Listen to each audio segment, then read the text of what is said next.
Aku tidak pernah menyangka, suamiku sendiri yang akan menghancurkan rumah tangga ini dengan tangannya.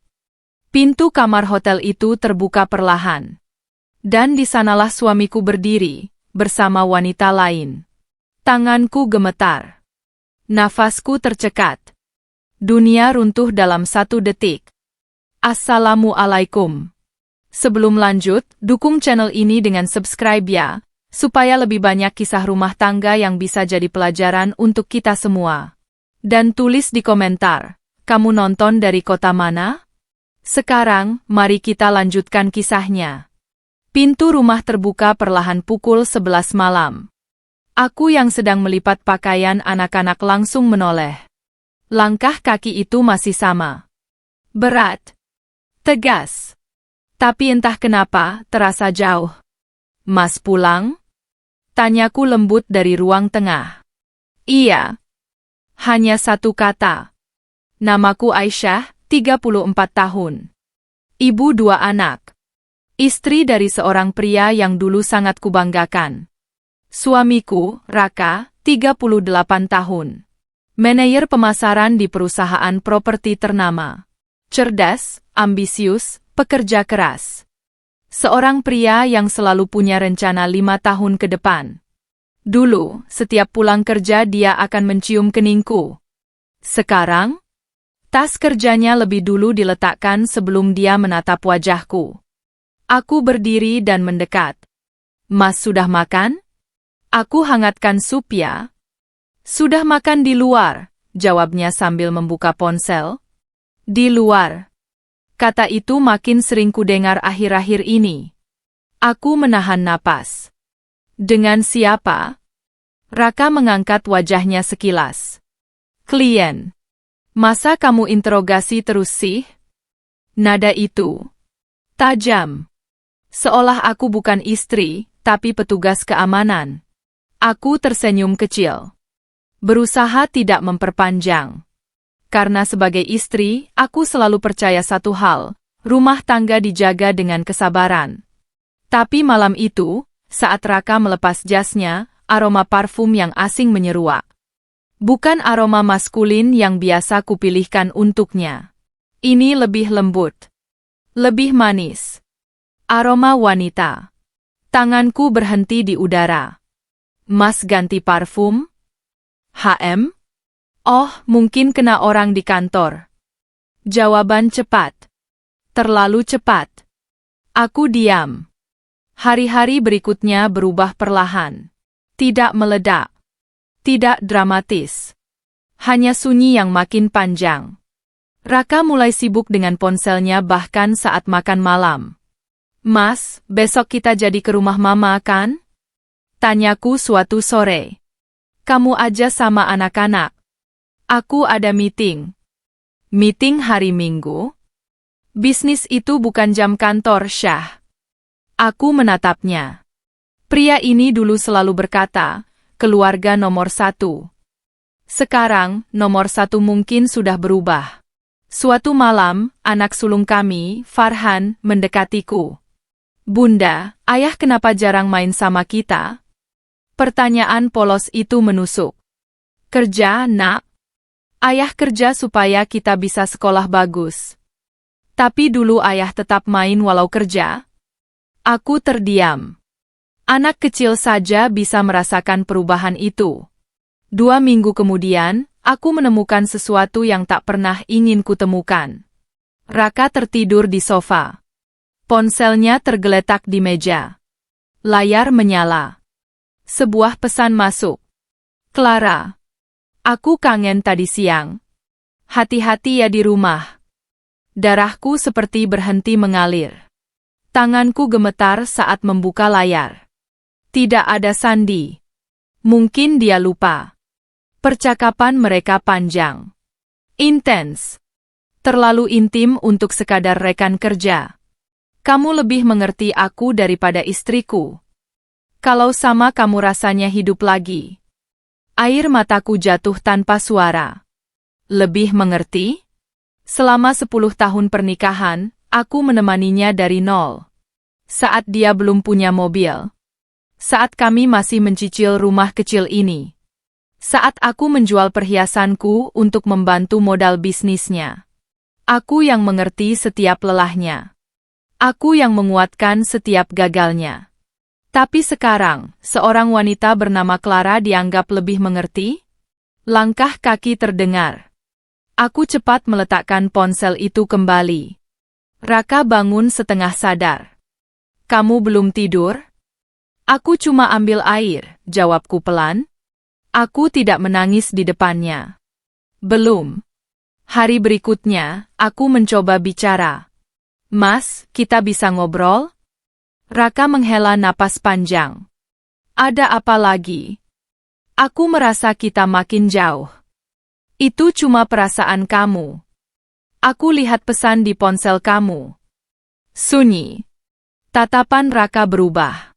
Kamu buka HP aku? Aku tidak sengaja lihat notifikasi. Dia berdiri. Wajahnya keras. Itu cuma teman kantor. Jangan lebay.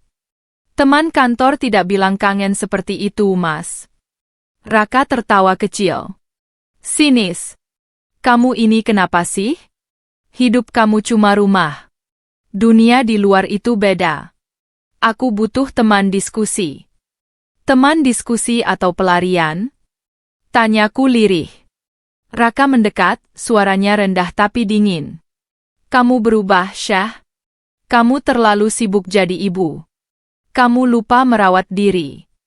Kalimat itu menghantamku. Selama ini aku bangun sebelum subuh. Menyiapkan sarapan.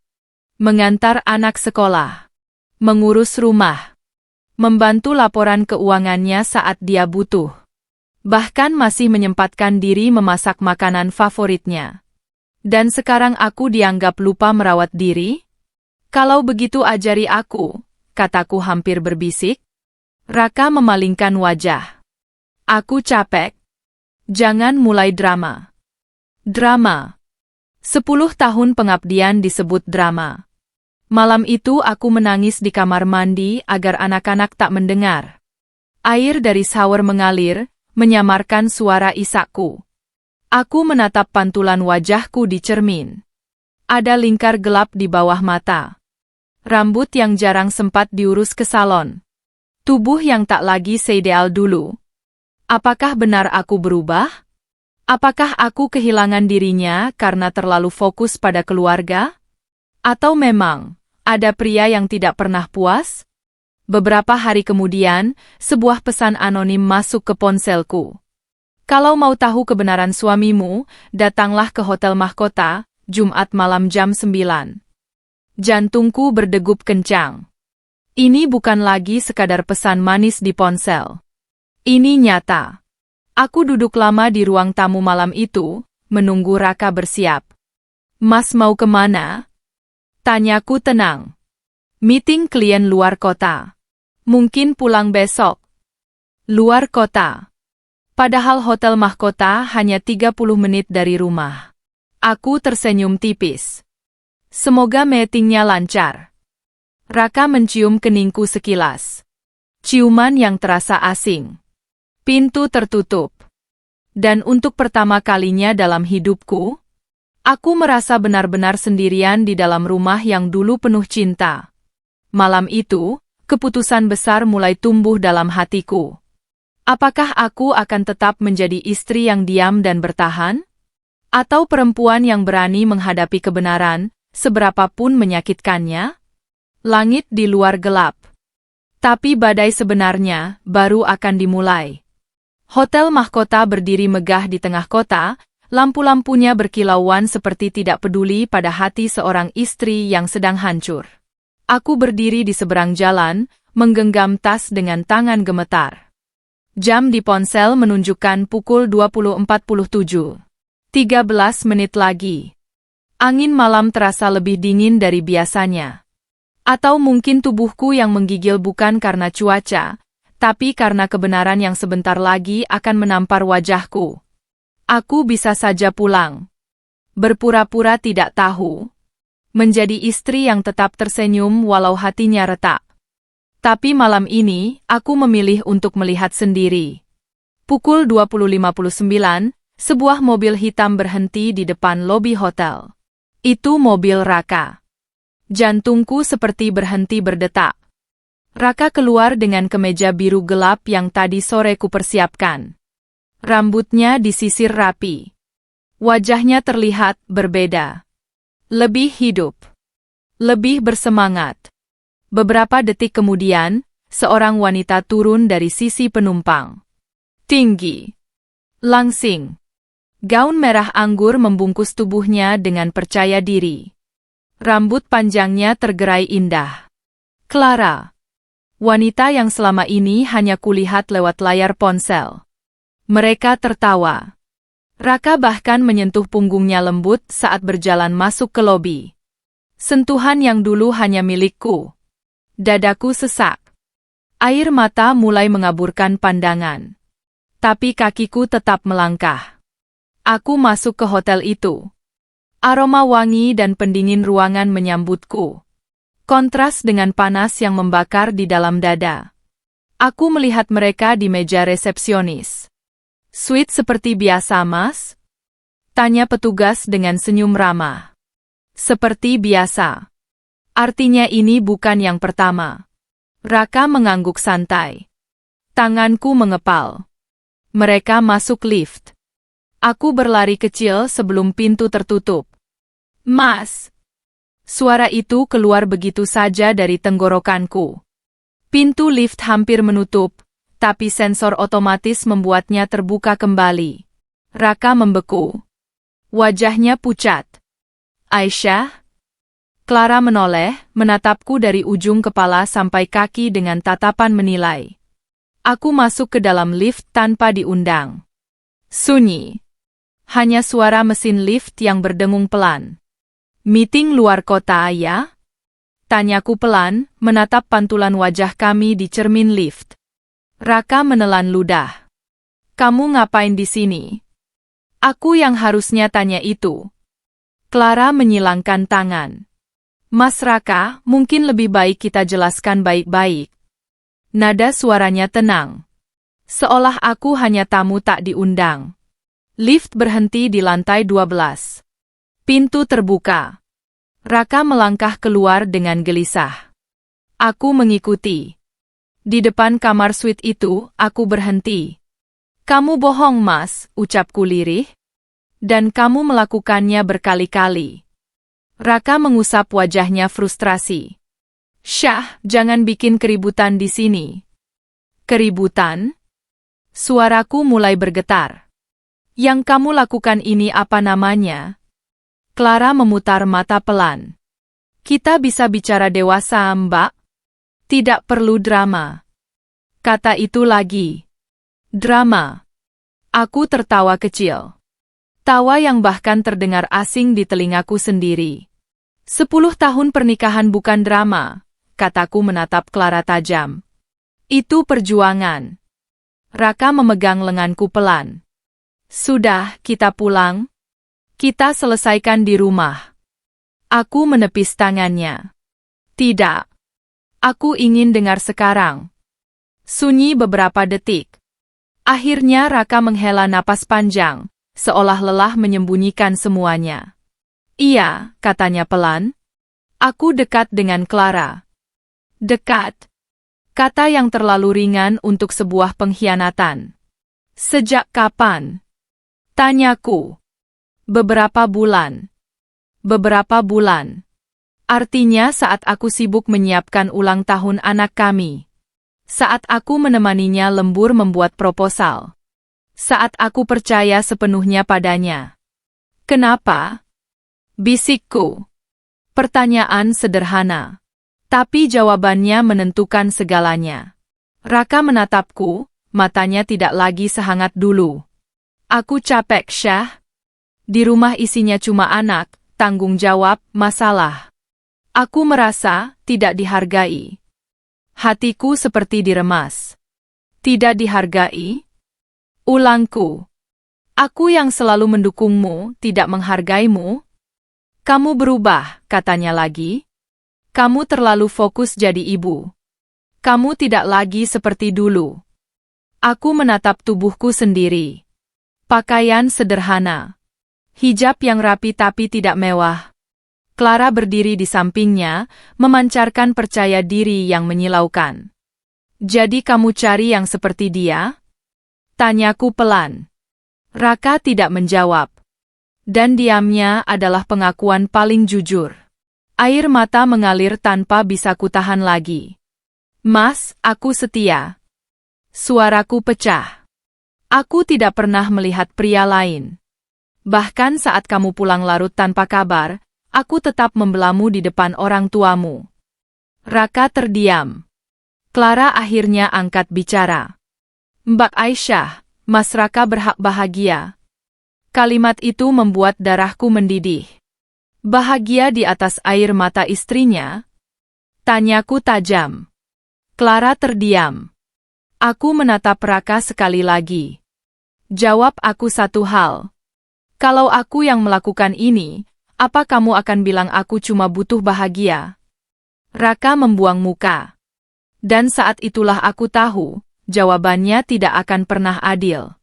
Dadaku terasa kosong. Anehnya, di balik rasa sakit itu, ada sesuatu yang lain tumbuh perlahan. Kesadaran bahwa aku tidak bisa memaksa seseorang untuk tetap mencintaiku. Aku tidak akan berteriak, kataku pelan. Aku tidak akan menjambak rambutnya. Itu bukan caraku. Raka terlihat lega sesaat. Tapi mulai malam ini, lanjutku, kamu kehilangan sesuatu yang tidak bisa dibeli dengan uang. Apa? Tanyanya pelan. Kepercayaanku. Sunyi.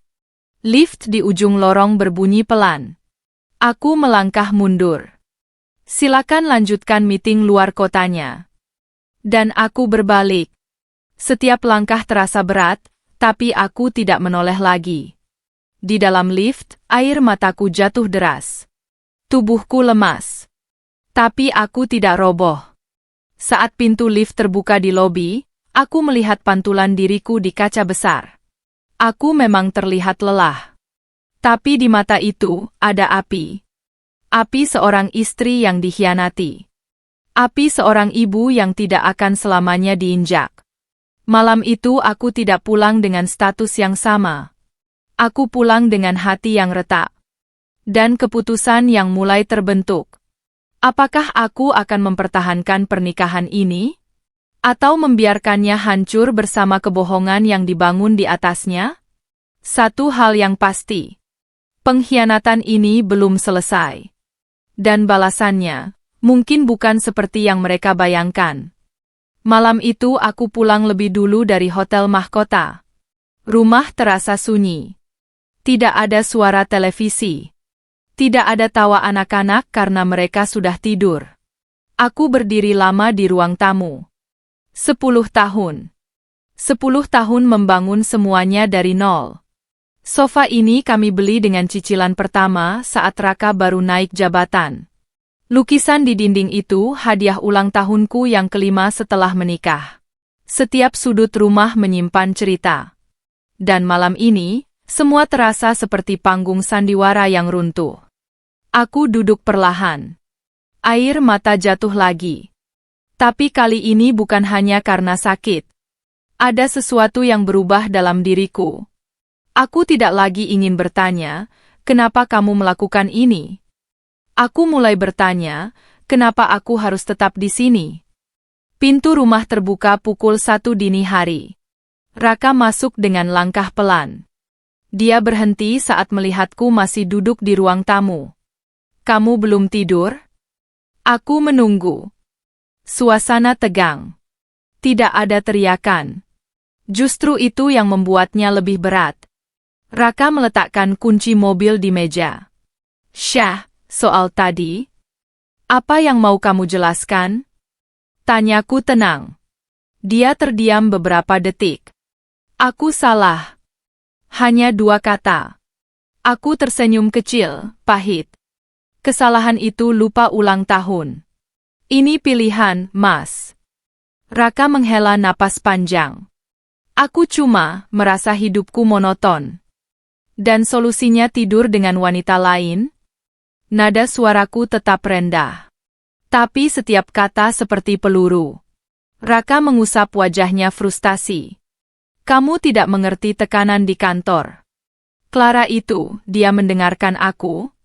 Dia membuat aku merasa dihargai. Aku berdiri. Selama ini aku apa? Kamu istri. Jawaban itu terdengar sederhana. Tapi maknanya dalam. Jadi istri tidak perlu dihargai? Tanyaku. Raka terdiam lagi. Untuk pertama kalinya aku melihat sesuatu di matanya. Bukan cinta. Bukan marah. Tapi ketakutan. Apa kamu mau cerai? Tanyanya tiba-tiba. Pertanyaan itu menggantung di udara. Aku tidak menjawab. Karena untuk pertama kalinya, kemungkinan itu tidak lagi terasa menakutkan. Hari-hari berikutnya berubah drastis. Aku berhenti bertanya. Berhenti mengecek ponsel. Berhenti berharap. Aku mulai fokus pada diriku sendiri. Pagi-pagi setelah anak-anak sekolah, aku duduk membuka kembali file lamaku. Sebelum menikah, aku bekerja sebagai akuntan freelance. Aku punya kemampuan. Aku hanya menguburnya demi keluarga. Aku menghubungi beberapa klien lama. Ternyata namaku masih diingat. Mbak Aisyah? Wah, sudah lama sekali. Masih ambil proyek laporan keuangan? Untuk pertama kalinya setelah sekian lama, aku tersenyum tulus. Iya. Saya siap bekerja lagi. Raka mulai merasakan perubahan itu. Suatu malam dia pulang dan melihatku sedang mengetik di laptop. Kamu lagi apa? Kerja. Kamu kan tidak kerja. Sekarang kerja. Dia terlihat tidak nyaman. Kamu tidak perlu kerja. Aku masih mampu. Aku menatapnya pelan. Bukan soal mampu atau tidak. Ini soal aku. Kalimat itu membuatnya diam. Beberapa hari kemudian, Clara mulai jarang menghubunginya. Aku tahu bukan karena aku memata-matai. Tapi karena Raka mulai sering terlihat gelisah. Dia mengecek ponsel berkali-kali. Menarik napas panjang saat layar tidak menyala. Suatu malam, aku mendengar suaranya meninggi di teras. Kenapa kamu berubah, Clara? Suara di seberang sana tidak terdengar jelas, tapi nadanya dingin. Raka menutup telepon dengan kesal. Aku berdiri di balik tirai, menyaksikan semuanya. Ironis. Dulu aku yang menunggu pesan darinya. Sekarang dia yang menunggu pesan wanita lain. Dan wanita itu mulai menjauh. 2 minggu berlalu. Raka pulang lebih awal dari biasanya.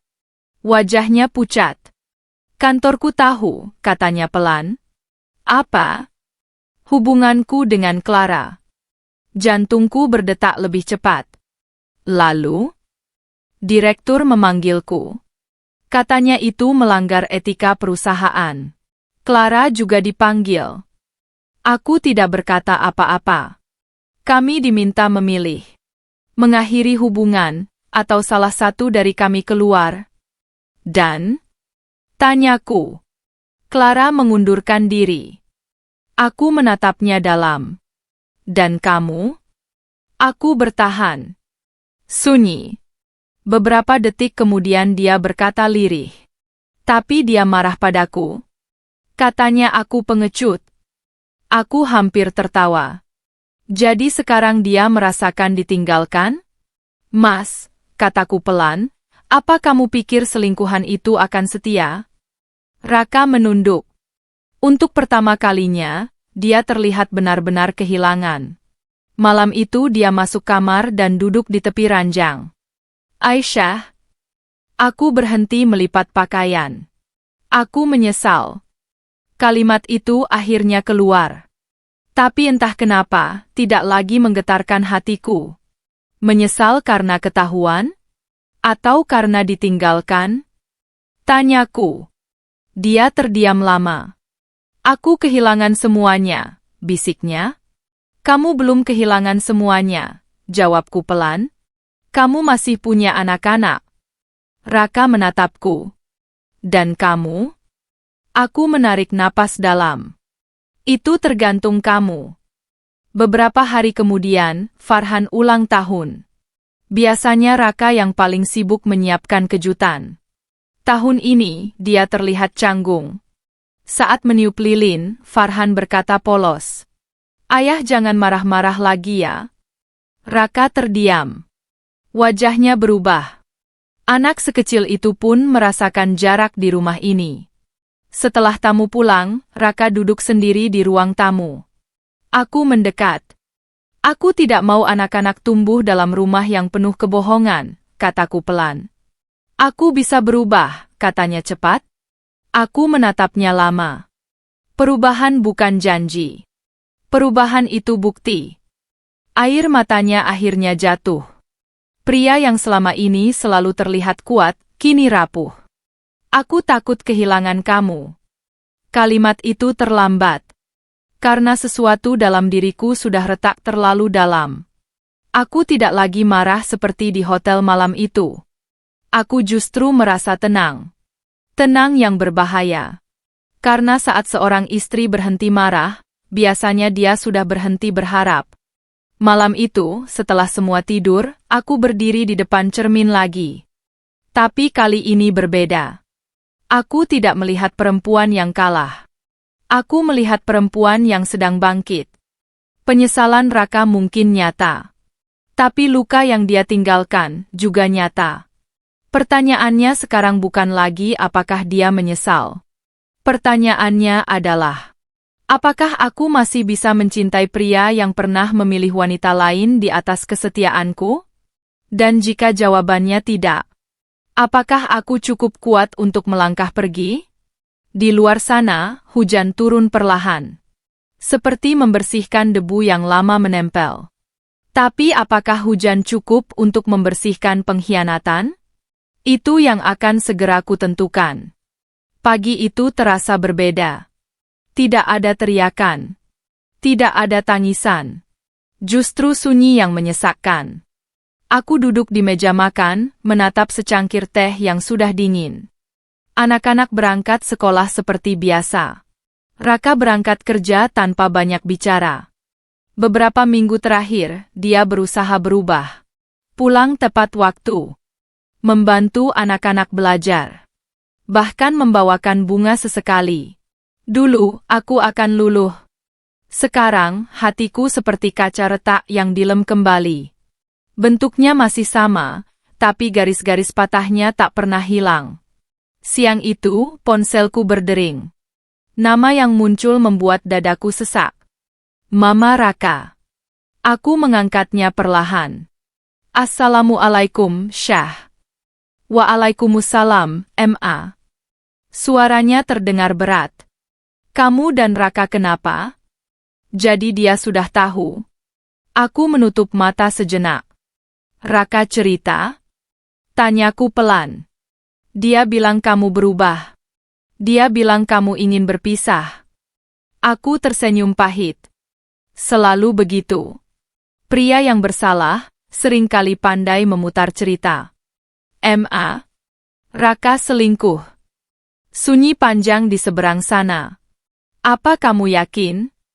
Aku melihat sendiri. Napas Mama terdengar berat. Laki-laki kadang hilaf, Syah. Kata itu lagi. Hilaf. Seolah pengkhianatan bisa dikecilkan menjadi kesalahan kecil. 10 tahun pernikahan bukan hal kecil, Ma. Jawabku tenang. Kamu harus pikirkan anak-anak. Aku memikirkan mereka setiap hari. Tapi perceraian itu aib. Kalimat itu menusuk lebih dalam dari yang kukira. Jadi yang lebih penting, aib? Bukan luka seorang istri? Aku menarik napas panjang. Ma, apakah aib lebih penting daripada harga diri? Tidak ada jawaban. Hanya desahan pelan. Raka menyesal. Penyesalan tidak menghapus kenangan, Ma. Pembicaraan itu berakhir tanpa solusi. Tapi satu hal jelas, perjuanganku bukan hanya melawan pengkhianatan, tapi juga stigma. Malamnya, Raka pulang lebih cepat. Aku habis dari rumah Mama, katanya. Aku tidak terkejut. Dia sudah telepon aku. Raka duduk di depanku. Aku sudah putus dengan Clara. Sudah benar-benar selesai. Aku menatapnya. Apa kamu masih mencintainya? Pertanyaan itu keluar tanpa rencana. Raka terdiam lama. Aku sempat merasa nyaman. Jawaban jujur yang justru membuat semuanya lebih jelas. Dan sekarang? Tanyaku. Sekarang aku sadar aku bodoh. Aku berdiri, berjalan ke jendela. Mas, cinta itu pilihan setiap hari. Kamu memilih dia. Berkali-kali. Aku bisa memperbaiki ini. Tidak semua yang retak bisa utuh lagi. Suaraku tidak meninggi. Tidak gemetar. Justru itu yang membuatnya semakin berat. Beberapa hari kemudian, Clara muncul lagi. Bukan lewat pesan.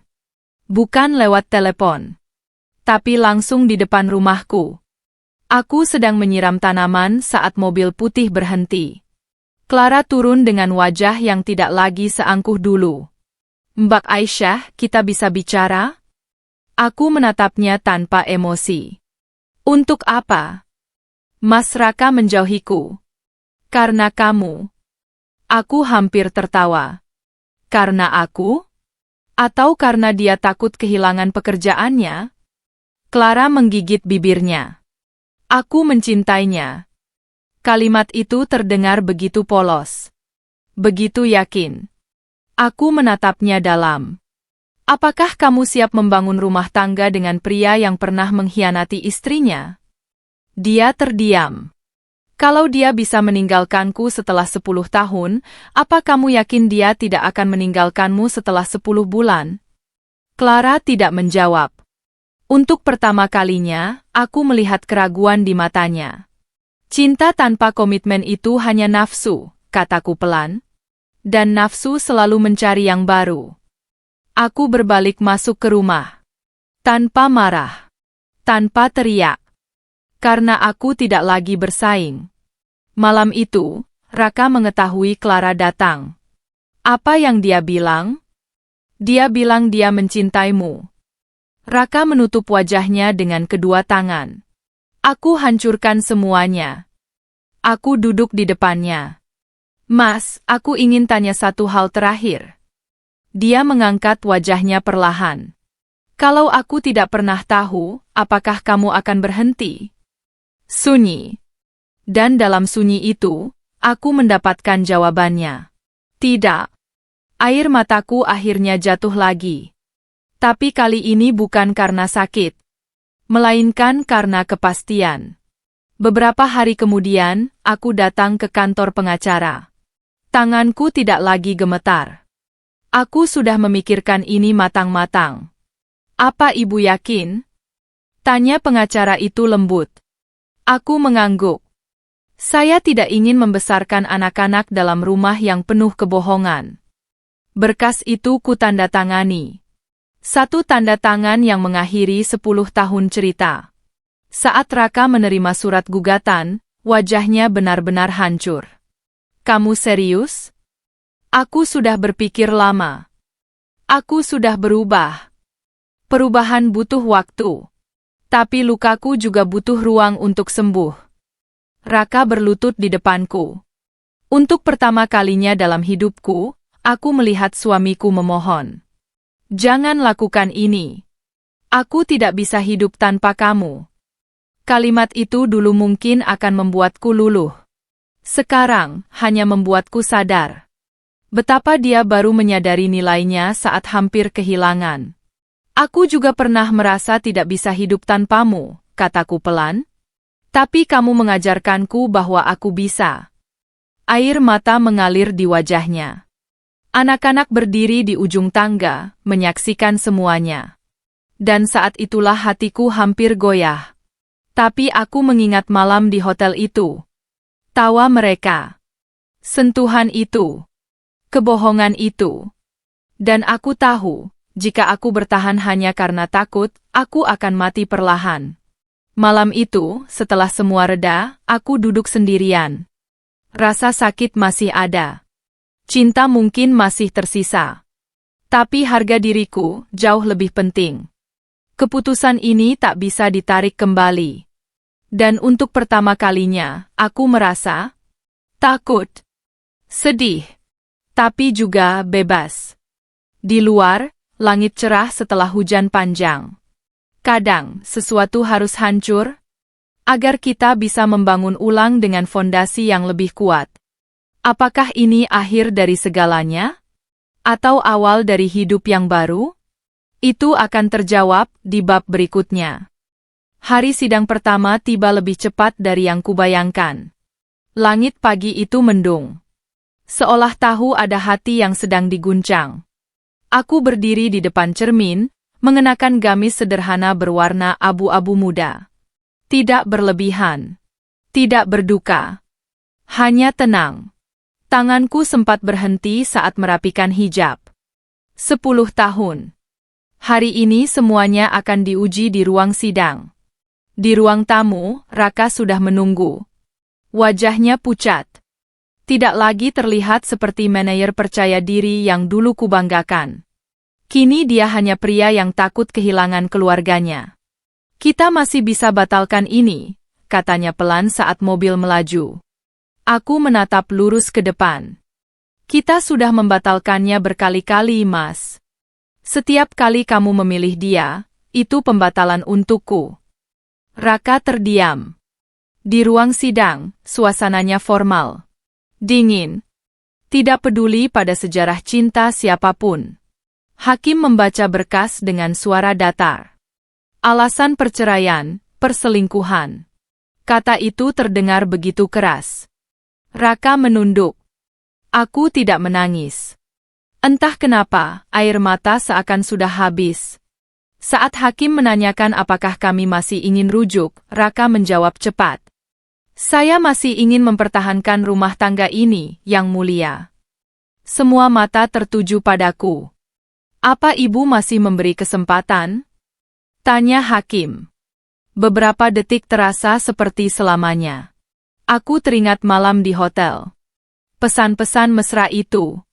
Kalimat aku bosan. Aku menarik napas panjang. Saya sudah memberi banyak kesempatan. Suasana hening. Dan kesempatan itu dipilih untuk disia-siakan. Raka menutup wajahnya dengan tangan. Sidang ditunda untuk mediasi. Tapi di dalam hatiku, keputusan sudah final. Di rumah, suasana semakin berat. Anak-anak mulai bertanya. Bunda, ayah kenapa jarang senyum? Tanya Farhan suatu malam. Aku mengusap rambutnya. Kadang orang dewasa juga melakukan kesalahan, Nak. Bunda sama ayah marahan? Aku terdiam sejenak. Bunda dan ayah sedang belajar memperbaiki keadaan. Itu jawaban paling lembut yang bisa kuberikan. Tapi anak-anak merasakan semuanya. Raka mulai lebih sering diam. Lebih sering memandang kosong ke arah televisi yang menyala tanpa ditonton. Suatu malam, aku mendengarnya menangis pelan di kamar mandi. Tangisku dulu mungkin tak pernah terdengar olehnya. Kini justru aku yang mendengar penyesalannya. Ironis. Seminggu setelah sidang pertama, kabar buruk datang lagi. Perusahaan tempat Raka bekerja melakukan evaluasi besar-besaran. Kasusnya dengan Clara sempat menjadi gosip internal. Direktur memanggilnya kembali. Hasilnya, jabatannya diturunkan. Bukan dipecat, tapi dipindahkan ke posisi yang lebih rendah. Gajinya turun hampir setengah. Malam itu Raka duduk lunglai di ruang tamu. Aku kehilangan semuanya, katanya lirih. Aku duduk di seberangnya. Kamu masih punya anak-anak. Dan kamu? Aku menatapnya lama. Aku bukan milik yang bisa kamu simpan atau hilangkan. Kalimat itu membuatnya terdiam. Untuk pertama kalinya, dia menyadari bahwa yang benar-benar terancam hilang, bukan hanya karir, tapi keluarganya. Clara? Dia sudah pindah ke kota lain. Kabarnya dia mendapat pekerjaan baru. Tanpa Raka. Tanpa beban. Tanpa konsekuensi. Raka akhirnya mengerti satu hal pahit. Yang paling banyak berkorban bukanlah selingkuhan, tapi keluarga. Hari mediasi kedua tiba. Raka mencoba sekali lagi. Di ruang mediasi, dia menatapku dengan mata merah. Aku mau konseling. Aku mau berubah. Aku mau mulai dari nol. Aku mengangguk pelan. Perubahan itu bagus. Berarti kamu mau? Aku mau kamu berubah. Untuk dirimu. Untuk anak-anak. Untuk kita? Pertanyaan itu menggantung. Aku menatap meja di depanku. Untuk kita, aku tidak tahu apakah aku masih punya kekuatan itu. Air matanya jatuh. Pria yang dulu begitu tegar kini hancur oleh pilihannya sendiri. Dan saat itu aku menyadari sesuatu. Balasan untuk pengkhianatan bukanlah tamparan. Bukan pula teriakan. Balasannya adalah kehilangan kepercayaan. Kehilangan rasa aman. Kehilangan rumah yang dulu terasa hangat. Dan itu jauh lebih menyakitkan. Beberapa hari kemudian, keputusan hakim keluar. Kami resmi berpisah. 10 tahun berakhir dengan satu ketukan palu. Tok. Selesai. Saat keluar dari pengadilan, Raka berdiri terpaku. Aisyah. Aku berhenti. Terima kasih sudah pernah setia padaku, katanya dengan suara pecah. Kalimat itu membuat dadaku sesak. Karena aku memang setia. Dan kesetiaan itu tidak pernah salah. Aku menatapnya untuk terakhir kali sebagai suami. Jaga anak-anak saat mereka bersamamu. Raka mengangguk, tak mampu berkata apa-apa lagi. Malam pertama tanpa status sebagai istri terasa aneh. Aku duduk sendirian di ruang tamu setelah anak-anak tidur. Sunyi. Tapi bukan sunyi yang menyakitkan seperti dulu. Ini sunyi yang jujur. Aku tidak lagi bertanya di mana dia. Tidak lagi mencium aroma parfum asing. Tidak lagi takut memeriksa ponsel. Ada luka. Tentu. Ada kehilangan. Pasti. Tapi ada juga kebebasan. Dan perlahan, rasa hormat pada diri sendiri tumbuh kembali. Beberapa minggu kemudian, Raka datang menjemput anak-anak. Wajahnya terlihat lebih tua. Lebih lelah. Aku menyesal setiap hari, katanya saat anak-anak masuk ke mobil lebih dulu. Aku mengangguk. Penyesalan itu guru yang mahal. Apa kamu bahagia sekarang? Aku berpikir sejenak. Aku sedang belajar. Raka menatapku lama. Mungkin aku baru sadar, kamu adalah rumahku. Aku tersenyum tipis. Rumah itu dijaga, Mas. Bukan ditinggalkan saat bosan. Dia tidak menjawab. Mobil itu pergi perlahan. Dan untuk pertama kalinya, aku tidak merasa hancur melihatnya pergi. Karena yang benar-benar hilang bukan lagi aku. Tapi dia. Malam itu aku berdiri di depan cermin. Perempuan yang kulihat bukan lagi istri yang menangis di kamar mandi. Dia adalah perempuan yang pernah dikhianati. Tapi tidak hancur karenanya. Adakah balasan untuk pengkhianatan? Ada. Balasannya adalah kehilangan orang yang setia. Dan menyadarinya saat semuanya sudah terlambat. Dan Raka harus hidup dengan kesadaran itu. Selamanya. 1 tahun berlalu. Rumah ini masih sama. Sofa yang sama. Dinding yang sama. Tapi suasananya berbeda. Lebih tenang. Lebih jujur. Aku berdiri di dapur pagi itu, menyiapkan bekal anak-anak sebelum berangkat sekolah. Tanganku bergerak cekatan, pikiranku tidak lagi dipenuhi kecurigaan. Tidak ada lagi rasa takut saat ponsel suami berbunyi tengah malam. Tidak ada lagi aroma parfum asing yang menghantui. Sekarang hanya ada aku. Dan anak-anak. Namaku tetap Aisyah. Usiaku kini 35 tahun. Statusku? Janda. Dulu kata itu terasa menakutkan. Seolah label kegagalan. Sekarang, hanya sebuah fakta. Dan aku tidak lagi merasa gagal. Setelah perceraian, hidup tidak langsung indah. Ada malam-malam panjang ketika aku menangis diam-diam. Ada momen ketika tagihan datang bersamaan dan aku harus menghitung ulang setiap rupiah. Karir freelanceku berkembang perlahan. Awalnya hanya 2 klien. Lalu bertambah 5. Kini aku menangani laporan keuangan beberapa usaha kecil. Aku bekerja dari rumah. Tetap bisa mengantar anak sekolah. Tetap hadir saat mereka butuh. Lelah? Tentu. Tapi lelah yang ini berbeda. Ini lelah yang membuatku merasa hidup. Suatu sore, Farhan pulang dengan wajah cerah. "Bunda, ayah datang nonton lombaku tadi." Aku tersenyum. Bagus dong. Hubungan Raka dengan anak-anak tetap kujaga. Aku tidak pernah melarangnya bertemu. Karena kesalahannya sebagai suami tidak menghapusnya sebagai ayah. Tapi setiap kali melihatnya kini, aku merasakan sesuatu yang berbeda. Bukan cinta. Bukan benci. Hanya jarak. Beberapa bulan setelah perceraian, Raka datang lebih sering dari jadwal biasanya. Awalnya aku pikir hanya karena rindu anak-anak.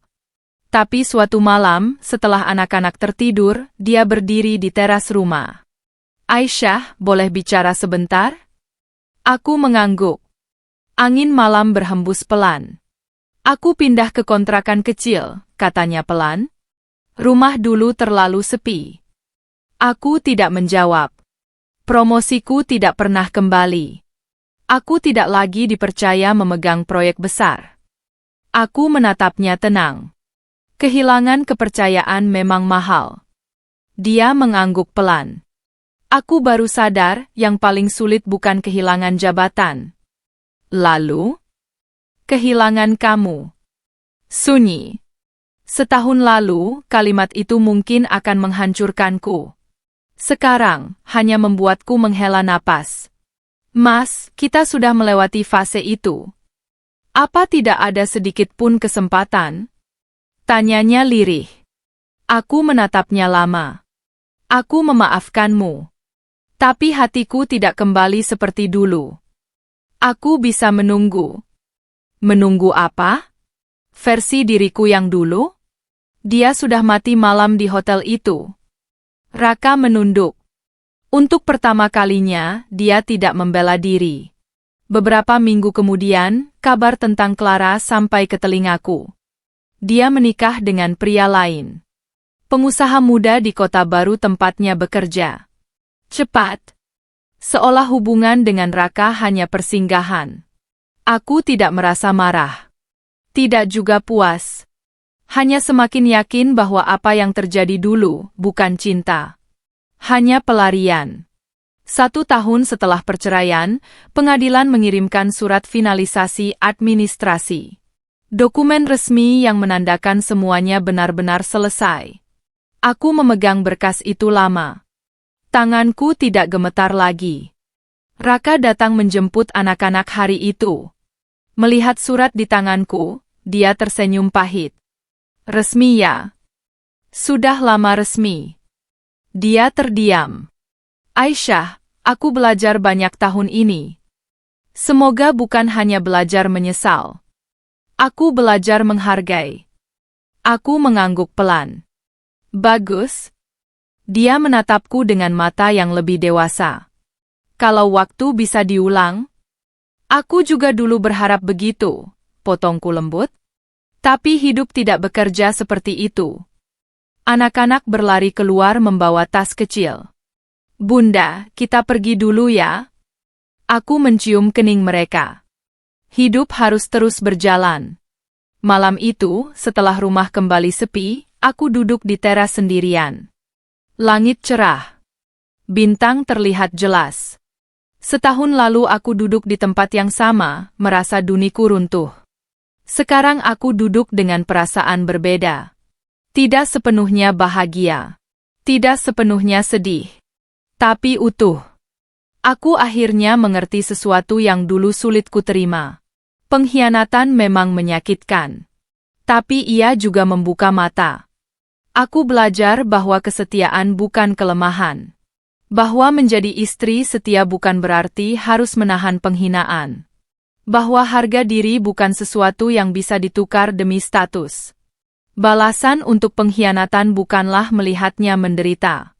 Balasannya adalah melihat diri kita bangkit tanpa dia. Dan Raka? Dia masih ada dalam hidupku sebagai ayah anak-anakku. Tapi tidak lagi sebagai rumah. Rumah itu kini ada dalam diriku sendiri. Beberapa bulan kemudian, sebuah klien besar menghubungiku. Proyek kerja sama jangka panjang. Nilainya jauh lebih besar dari penghasilanku dulu saat masih bergantung pada gaji suami. Aku tersenyum saat menandatangani kontrak. Ironis. Saat dulu aku mengorbankan karir demi rumah tangga, aku pikir itu pengabdian terbaik. Ternyata, kehilangan justru membawaku kembali menemukan diriku sendiri. Suatu sore, Raka berdiri lagi di depan rumah. Wajahnya lebih tenang. Aku tidak akan memaksamu kembali, katanya. Aku hanya ingin bilang, terima kasih sudah mengajarkanku arti kehilangan. Aku tersenyum tipis. Kadang orang baru menghargai setelah kehilangan. Dia mengangguk. Dan aku akan membawa pelajaran itu seumur hidup. Aku tidak menjawab. Karena beberapa pelajaran memang harus dibayar mahal. Dan harga yang dia bayar adalah keluarganya. Malam itu, aku memeluk anak-anakku lebih lama dari biasanya. Bunda bahagia? Tanya Farhan tiba-tiba. Aku tersenyum. Bunda sedang belajar bahagia. Dan itu jawaban paling jujur. Setahun lalu aku bertanya, adakah balasan untuk pengkhianatan? Kini aku tahu jawabannya. Balasannya adalah kehilangan seseorang yang setia. Dan menyadarinya ketika kesempatan itu tidak pernah kembali. Aku bukan lagi istri yang disakiti. Aku perempuan yang bangkit. Dan itu lebih dari cukup